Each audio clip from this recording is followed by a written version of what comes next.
ಆದಿಚುಂಚನಗಿರಿ ತಾಂತ್ರಿಕ ಮಹಾವಿದ್ಯಾಲಯ ಚಿಕ್ಕಮಗಳೂರಿನಲ್ಲಿ ನವೆಂಬರ್ 20 ಗುರುವಾರ ಬೆಳಗ್ಗೆ 10 ಗಂಟೆಗೆ ಎಸ್ಟಿಎನ್ ಬಯಲು ರಂಗಮಂದಿರದಲ್ಲಿ ಕನ್ನಡ ರಾಜ್ಯೋತ್ಸವ ಸಮಾರಂಭವನ್ನು ಏರ್ಪಡಿಸಲಾಗಿದೆ ಎಂದು ಎಐಟಿ ಕಾಲೇಜಿನ ಪ್ರಾಂಶುಪಾಲರಾದ ಸಿಟಿ ಜಯದೇವ ಅವರು ತಿಳಿಸಿದರು. ನಮ್ಮ ಆದಿಚುಂಚನಗಿರಿ ತಾಂತ್ರಿಕ ಮಹಾವಿದ್ಯಾಲಯದಲ್ಲಿ ದಿನಾಂಕ 20, 21, 22 ಇದೇ ತಿಂಗಳು 3 ದಿವಸಗಳ ಕಾಲ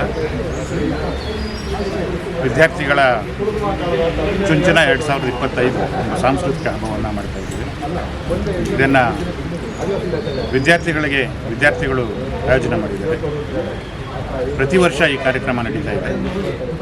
ವಿಶೇಷವಾಗಿ 20ನೇ ತಾರೀಕು ಈ ಸಾರಿ ಕರ್ನಾಟಕ ಏಕೀಕರಣವನ್ನು ಸಂಭ್ರಮಿಸ್ತಾ ಇರೋ ಹೊತ್ತಿನಲ್ಲಿ ಕನ್ನಡ ನಾಡು ನುಡಿ, ನಮ್ಮ ಇತಿಹಾಸ, ಪರಂಪರೆ, ನಮ್ಮ ಹೆಗ್ಗಳಿಕೆ ಬಗ್ಗೆ ವಿದ್ಯಾರ್ಥಿಗಳಿಗೆ, ವಿಶೇಷವಾಗಿ ನಮ್ಮ ಇಂಜಿನಿಯರಿಂಗ್ ವಿದ್ಯಾರ್ಥಿಗಳಿಗೆ ಅರಿವು ಮೂಡಿಸುವ ದಿಕ್ಕಿನಲ್ಲಿ ಪ್ರತಿ 20ನೇ ತಾರೀಕು ಪೂರ್ತಿ ದಿವಸ ಕನ್ನಡ ರಾಜ್ಯೋತ್ಸವವನ್ನು ವಿಜೃಂಭಣೆಯನ್ನು ಆಚರಣೆ ಮಾಡಲಿಕ್ಕೆ ನಾವೆಲ್ಲ ತೀರ್ಮಾನ ಮಾಡಿದ್ದೀವಿ.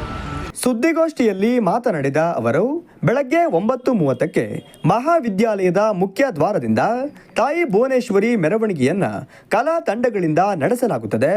ನಂತರ 11 ಗಂಟೆಗೆ ಕನ್ನಡ ರಾಜ್ಯೋತ್ಸವದ ಉದ್ಘಾಟನೆಯನ್ನು ಜಿಲ್ಲಾ ಕನ್ನಡ ಸಾಹಿತ್ಯ ಪರಿಷತ್ತು ಹಾಸನ ಅಧ್ಯಕ್ಷರಾದ ಡಾಕ್ಟರ್ ಎಚ್.ಎಲ್. ಮಲ್ಲೇಶ್ ಗೌಡ ಅವರು ನೆರವೇರಿಸಲಿದ್ದಾರೆ ಎಂದರು.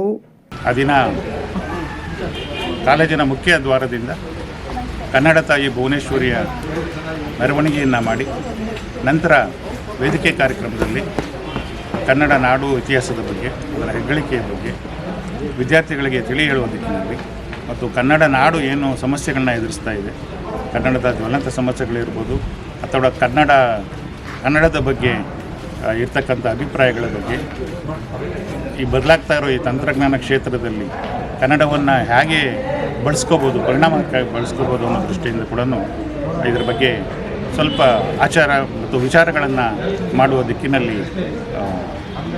ಬೇರೆ ಬೇರೆ ಕನ್ನಡದ ಸಾಹಿತಿಗಳನ್ನು ಕರೆಸ್ತಾ ಇದ್ದೀವಿ.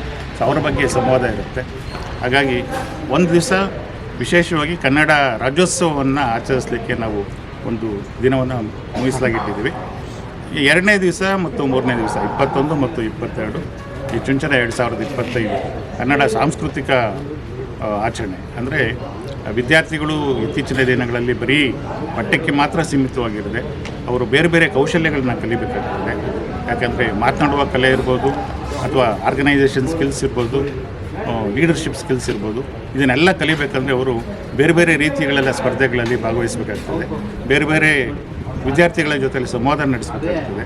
ಹಾಗಾಗಿ ಅವ್ರಿಗೆ ಏನೇನು ಟ್ಯಾಲೆಂಟ್ಸ್ ಇದೆ ಆ ಟ್ಯಾಲೆಂಟ್ಸ್ನ ಅವರ ಪ್ರತಿಭೆಯನ್ನು ಹೊರಗೆ ತೆಗೆಯೋ ದೃಷ್ಟಿಯಿಂದ ಈ ಎಲ್ಲ ಕಾರ್ಯಕ್ರಮಗಳನ್ನ ನಮ್ಮ ಉಪನ್ಯಾಸಕರ ವಿದ್ಯಾರ್ಥಿಗಳು ಮಾಡ್ತಾ ಇದ್ದಾರೆ. ಹಾಗಾಗಿ 22 ಮತ್ತು 23 2 ದಿವಸ ನಾವು ಈ ಕಾಲೇಜಿನಲ್ಲಿ ಈ ಕಾರ್ಯಕ್ರಮವನ್ನು ಮಾಡ್ತಾ ಇದ್ವಿ. 2ನೇ ದಿವಸ ಕನ್ನಡ ನಾಡಿನ ಖ್ಯಾತ ಸಂಗೀತವರು ಅಂದರೆ ಹಿನ್ನೆಲೆ ಗಾಯಕರು, ಸೊ ಅವರು ಇಲ್ಲಿ ಭಾಗವಹಿಸ್ತಾ ಇದ್ದಾರೆ. ಸೊ ಹಾಗಾಗಿ 3 ದಿವಸ ನಮ್ಮ ತಾಂತ್ರಿಕ ಕಾಲೇಜಿನಲ್ಲಿ ವಿಶೇಷವಾಗಿ ಕನ್ನಡ ಹಬ್ಬವನ್ನು ಅತ್ಯಂತ ವಿಜೃಂಭಣೆಯಿಂದ ನಾವು ಆಚರಿಸ್ತಾ ಇದ್ವಿ.